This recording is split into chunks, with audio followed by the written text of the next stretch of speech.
आता पहा, दिवाळी संपलेली आहे. दिवाळी संपता संपता तुळशी विवाह येतो आणि त्या तुळशी विवाहाला आपल्याकडे खूप जास्त महत्व आहे पहा. कारण हिंदू धर्मामध्ये तुळशीलाच जास्त महत्व आहे. तुळशीचं रोप हे प्रत्येक घराच्या अंगणामध्ये असतंच असतं आणि पूर्वीपासून सुद्धा तुळशीचं हे रोप प्रत्येक घराच्या अंगणामध्ये असतं. आता फ्लॅट संस्कृतीमध्ये प्रत्येक फ्लॅटच्या गॅलरीमध्ये तुळशीचे एक छोटी कुंडीही असते आणि त्याची पूजा केली जाते. कारण जसं हे धार्मिक रोप आहे किंवा धर्मानुसार आपण त्याला पवित्र रोप असं मानतो. का पवित्र रोप मानतो? तर त्याला एक कथा आहे. पण जर सायन्सच्या भाषेत बोलायचं झालं तर तुळशीचं रोप हे दिवसाही ऑक्सिजन सोडतं आणि रात्रीही ऑक्सिजन सोडतं. तुळस पहा कशी हिरवीगार डवरलेली असते, तिला मंजिऱ्या येतात आणि त्या मंजिऱ्यापासून आपण नवीन झाडं तयार करतो. आणि विष्णूला ही तुळस अत्यंत प्रिय आहे. विष्णू रूपामध्ये असलेल्या श्रीकृष्णालाही ही तुळस अत्यंत प्रिय होती. त्याचप्रमाणे विष्णूलाही ही अत्यंत प्रिय आहे. तर असं हे जे रोप आहे, जे पवित्र रोप आपण म्हणतो, ते प्रत्येकाच्या घरामध्ये असतं. आणि पुराणामध्ये सांगितल्याप्रमाणे तुळशीच्या रोपाची निगा जर आपण राखली, ती जास्त छान फुलली, तर आपल्या घरामध्ये सुख, शांती, समाधान आणि त्या घरातल्या गृहिणीला सौभाग्य वर्धण्यासाठी या तुळशीचा उपयोग जास्त होतो. तुळशीला पहा, तुळस ही माता, तुळस ही पत्नी, तुळस ही कन्या असं म्हणून आपण तिची पूजा करत असतो पहा. दक्षिणेत तर दररोज हळदी कुंकू घालून तिला एक वस्त्र नेसून धूप दीप आणि नैवेद्य दाखवून तिची पूजा करतात.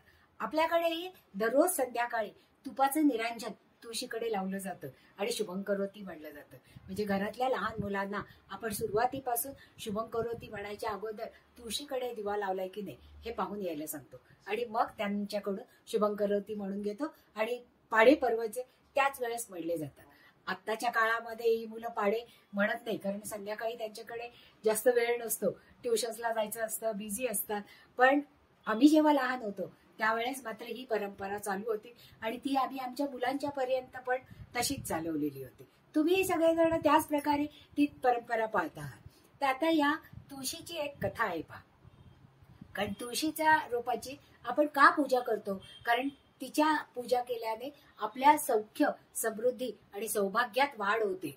हे जेव्हा आपण असं म्हणतो तेव्हा त्याला काहीतरी कथा असेल ना, काहीतरी कारण असेल. तर त्याची आता आपण कथा पाहूया. पूर्वी जालंधर नावाचा, त्रेतायुगामध्ये जालंधर नावाचा एक राक्षस होता आणि तो राक्षस अतिशय बलवान होता.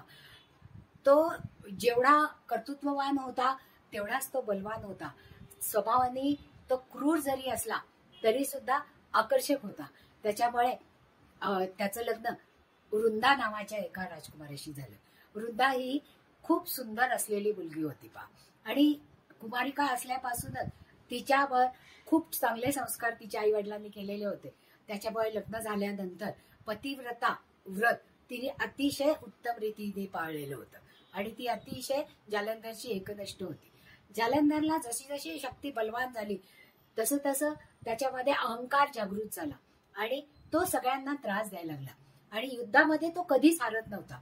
त्याचं कारण असं होतं की जेव्हा जेव्हा तो युद्धाला जायचा त्यावेळेस वृंदा आपलं सगळं पातिव्रत्याचं पुण्य जे असेल ते त्याला औक्षण करताना त्याच्याबरोबर देत असे. त्याच्यामुळे कुठल्याच युद्धात त्याचा पराजय होत नव्हता. त्याच्यामुळे त्याला इतका अहंकार निर्माण झाला की तो सगळ्यांनाच त्रास द्यायला लागला. तो देवांनाही त्रास द्यायला लागला. मग त्यावेळेस सगळे देव घाबरून गेले आणि ते विष्णूकडे गेले आणि त्यांनी विष्णूला सांगितलं की आता तुम्हीच असं काहीतरी करा की ज्याच्यामुळे या जालिंदरचा त्रास आम्हाला सगळ्यांना होणार नाही आणि हा आपल्यावर स्वारी करणार नाही.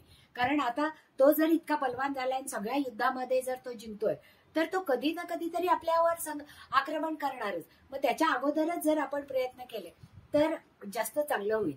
असं विष्णूकडे गेल्यानंतर तेव्हा विष्णूला बाकीच्या देवांनी सांगितलं की जालंधर हा अगोदर इतका बलवान नव्हता, पण त्याच्या पत्नीच्या पातिव्रत्याच्या व्रतामुळे किंवा पातिव्रत्याच्या पुण्यामुळे तो सगळीकडे अजेय झालेला आहे. असं विष्णूला सांगितल्यावर विष्णूंनी रूप जालंधरचं घेतलं आणि वृंदेचं पातिव्रत्य भंग. जेव्हा तिचं पातिव्रत्य भंग झालं त्यावेळेस जालिंदरची शक्ती कमी झाली आणि त्याचा वध झाला. ज्यावेळेस वृंदेला हे कळलं की विष्णूनी जालिंदरचं रूप घेऊन आपलं पातिव्रत्य भंग केलं, त्यामुळे जालिंदरचा वध झाला. त्यावेळेस वृंदेनी तिच्या पातिव्रत्याच्या तपाच्या बळावर विष्णूला तू दगड होशील असा शाप दिला. आणि खरोखरच विष्णूचं रूपांतर हे दगडामध्ये झालं. आणि ज्या वेळेस दगडामध्ये झालं त्यावेळेस तिने विष्णूला अगोदर विचारलं की तू का माझं पातिव्रत्य भंग केलं, तू तर परमेश्वर आहेस, मग तू माझं पातिव्रत्य भंग करायचं कारण काय. त्यावेळेस विष्णूने तिला सांगितलं की मागच्या जन्मामध्ये तू अशीच एक सुंदर कन्या होते आणि तू लहानपणापासून फक्त विष्णूची म्हणजे माझी उपासना करत होती आणि त्या उपासनेच्या द्वारेच तू मला वरलं होतं. आणि त्यावेळेस तू सांगितलं होतं की मला फक्त तुमच्याशी विवाह करायचा आहे. पण त्यावेळेस लक्ष्मीला नाराज करणं मला शक्य नव्हतं. त्यामुळे जरी मी तुझ्यावर प्रसन्न झालो होतो तरी तुला पत्नी म्हणून मला स्वीकार करता आला नव्हता. त्यावेळेस मी तुला सांगितलं होतं की या जन्मात शक्य नाही, कारण तेव्हा जेव्हा मी तुला प्रसन्न झालो त्यावेळेस वर दिला होता की या जन्मात शक्य नाही, पण पुढच्या जन्मामध्ये काही काळाकरता तरी मी तुझा पती नक्की होईल. आणि हे व्रत पूर्ण करण्यासाठी किंवा हा दिलेला वर पूर्ण करण्यासाठी विष्णूंनी हे जालिंदरचं रूप घेतलं होतं आणि तिचं पातिव्रत्य भंग केलं होतं. आणि वृद्धेचा विवाह जेव्हा तुळशीशी आपण करतो ती कथा तेव्हापासून प्रचलित झालेली आहे. म्हणजे विष्णूंनी दिलेला वर तर पाळला आणि वृंदेनी दिलेला शाप की तू शालिग्राम दगड होशील, तर तो दगड म्हणजे शालिग्राम. म्हणजे आता जेव्हा आपण तुळशीचा विवाह करतो त्यावेळेस तो विवाह शालिग्राम रूपी विष्णू बरोबर करतो. म्हणजे जेव्हा मंगलाष्टका म्हणतो आपण तुळशी बरोबर, तेव्हा तुळशीमध्ये एक शालिग्राम ठेवला जातो, कारण विष्णूला मिळालेला दगडाचा हा शाप तो तिथे पडलेला होता. मग वृंदेनी काय केलं, वृंदेनी तिथेच विष्णूला सांगितलं की तू तर दगड होशील, पण मी मात्र ज्या जालिंदर बरोबर सती जाणार आहे. आणि जालिंदर बरोबर ती सती गेली आणि त्या राखेतून जे झाड उत्पन्न झालं ते तुळशीचं झाड. म्हणजे अगोदरच्या जन्मात तिचं नाव वृंदा होतं, पण जेव्हा सती गेल्यानंतर जे पवित्र झाड निर्माण झालं ते तुळशीचं रोप. आणि म्हणूनच त्याला आपण धार्मिक महत्व प्राप्त झालेलं आहे. आणि त्याची पूजा केल्यानंतर आरोग्य, सौख्य, समृद्धी, समाधान आणि सौभाग्य लाभतं असं सगळ्या स्त्रियांची धारणा आहे. त्याच्यामुळे प्रत्येक घरामध्ये तुळशीचे रोप हे असतं. आणि हा तुळशी विवाहाची वाट प्रत्येक ज्यांची मुलं लग्नाची आहेत असे आई वडील आतुरतेने वाट पाहतात. कारण का की त्याच्यानंतर विवाहाचे मुहूर्त सुरू होतात आणि विष्णूंनी दिलेल्या आशीर्वादाप्रमाणे हा जो विवाह होतो तो विवाह सौभाग्य आणि सुख समृद्धीमध्ये जातो. म्हणून विवाहाचे मुहूर्त हे तुळशी विवाहानंतर सुरू होतात आणि मग लग्नाला प्रारंभ केला जातो. तर अशी ही पुराणामध्ये असलेली कथा आहे. म्हणजे तुळशीच्या रूपाला जे आध्यात्मिक आणि धार्मिक महत्व आहे त्याचं कारण हे आहे की तुळशीजीची सेवा केल्याने आपल्याला एक तर पातिव्रत्याचं व्रत करायला बळ मिळतं, सौभाग्य अखंड राहतं, सुख, त्यामुळे घरामध्ये सुख, समृद्धी आणि समाधान.